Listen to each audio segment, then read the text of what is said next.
কুয়াশায় ছেয়ে আছে গ্রামের প্রকৃতি। ভোর থেকেই শুরু হয় গাছিদের রস সংগ্রহের প্রস্তুতি। গ্রামের রাস্তার দুই পাশে সারি সারি খেজুর গাছ, আর সেই খেজুর গাছে ঝুলে থাকা হাড়িগুলো নামিয়ে আনছেন গাছিরা। আর এসব রসের স্বাদ নিতে গাছের নিচে অপেক্ষা করছেন দূর দূরান্ত থেকে আসা বিভিন্ন বয়সের মানুষ।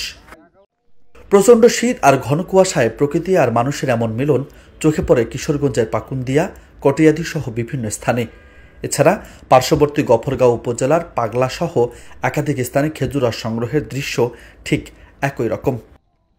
রসের স্বাদ নিতে দূর দূরান্ত থেকে ছুটে আসা মানুষরা জানিয়েছেন, চাহিদা বেশি থাকায় ভোরের আলো ফোটার আগেই রস নিতে আসতে হচ্ছে তাদের। খেজুরের রস খাওয়ার জন্য আসছি মূলত। এখানে আমি আসছি ঢাকা উত্তর বড্ডা থেকে।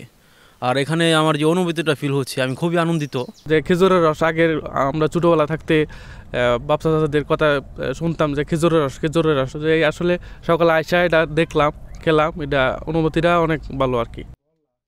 এদিকে গাছিরা বলছেন, প্রতিদিন যে পরিমাণ রস সংগ্রহ হচ্ছে তা দিয়ে চাহিদা মেটাতে পারছেন না তারা।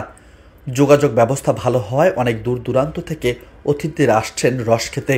চাহিদার তুলনায় গাছের সংখ্যা কম, গাছের সংখ্যা বাড়ানো গেলে চাহিদা মেটানো সহজ হতো। আমাদের দিকে দেখেন শীতটা আসলে একটা যেন খেজুরের রসের জন্য মানুষের একটা আমেজ লাগিয়া জায়গা। কীরকম আমেজ, সকালবেলা হইতে ভোর সকাল যে সম্বেলা, এই ভোর সকালে মানে যে সম্বেলা পাখি ডাক শুনে, এই সম্বেলা যারা যারা রস খাবো, যেমন আপনাকে আসছেন অনেক দূরে থেকে, এরকমই অনেক দূর থেকে মানুষে আসে খালি শীতের রস খাওয়ার জন্য, বুঝছেন।